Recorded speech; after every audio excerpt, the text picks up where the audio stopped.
May ipapakita lang ako sa inyo, buddy. Kasi naka ano tayo ngayon eh, naka Mercedes-Benz. Ito ay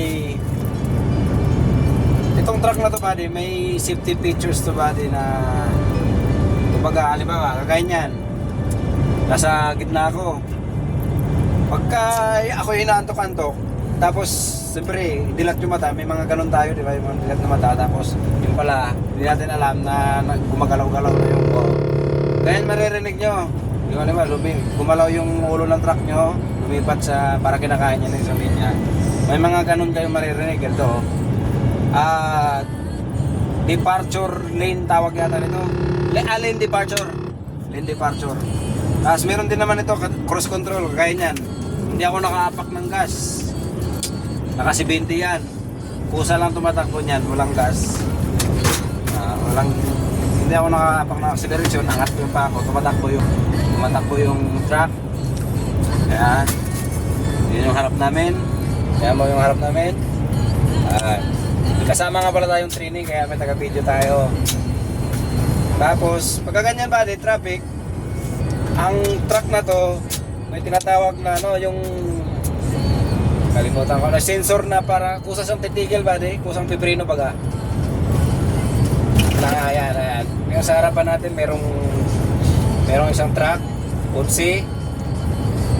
Madidetect na yan within 9 to, ayan o, namiprino na siya. Yan, piprino yan, o. Prino yan, hindi ako nakaapak ng ano, pare. Hindi ako nakaapak ng prino. Kusa na mimirino, titigil yan. 41. Mapapansin nyo, 41. Pag lilipat ko sa linya na ito, hindi ako nakaapak nito. Hindi ako nakaapak ng accelerator. Bubuylo yan. Kung makita niyang clear yung yung linya natin. Makikita natin sa unahan, medyo traffic. Kusa rin naman ito mimirino. Yan o, mimirino siya. Ayan. Ayan. Piprino talaga to. Tapos ulit. Kita niya ng clear. Banti na yan. Wala tayong yung paa natin naka-steady yan dito. Dump truck doon sa taas.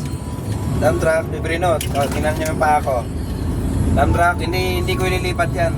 Nasa 55 yung takbo. 52 na lang, 50. Yan, Kita mo? Yun na yung kagandahan talaga sa mga bagong modelo na truck. Tapos lilipat tayo ng linya, gawa ng sobrang bagal ni Buddy. Shoutout sa'yo, Buddy. Bubuylo na naman siya. Bubuylo na naman.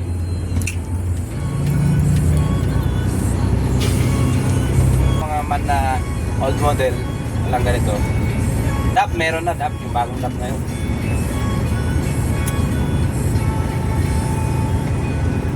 Ganito lang talaga dito, Buddy. Pag nakasampa ka sa magagandang kumpanya, magagandang unit din yung mga magagamit. Tapos sari-sari pa, DAF, Mercedes, MAN, tama? Man? Aba. Oo.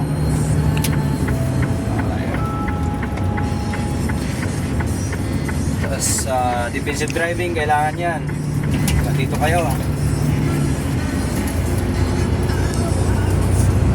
Huwag lagi nakatitig sa ayan. Nag-warning to eh.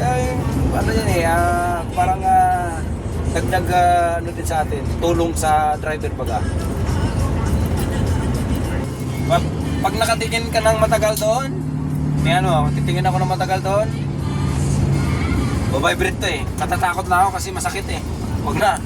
Masakit ang vibrate din. May mga safety features, tapos may mga ganyan. Saka dito sa company namin, defensive driving, importante. Disiplina na rin sa sarili. So, nag-relax lang tayo kasi para drive natin yung ating trainee. Siya magdadrive ngayon, hanap tayo ng Levi. Pwede naman siya mag-drive kung wala nang laman eh. Bali, naghingi na tayo ng permiso sa ating mentor. So, tingnan nyo na lang mamaya, buddy. Sa driver. Hanap na tayo ng Levi.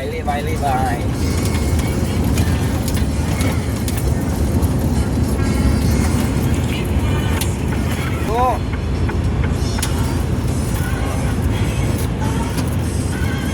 Doon na lang sa Shell. Pasok natin yung Shell.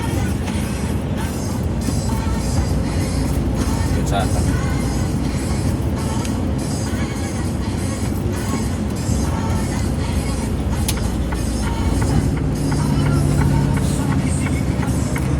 Pasok natin dito, buddy.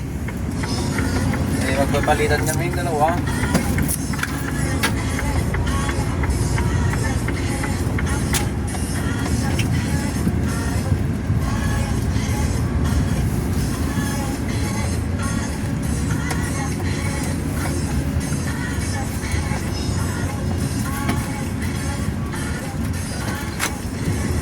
Tayo, tara.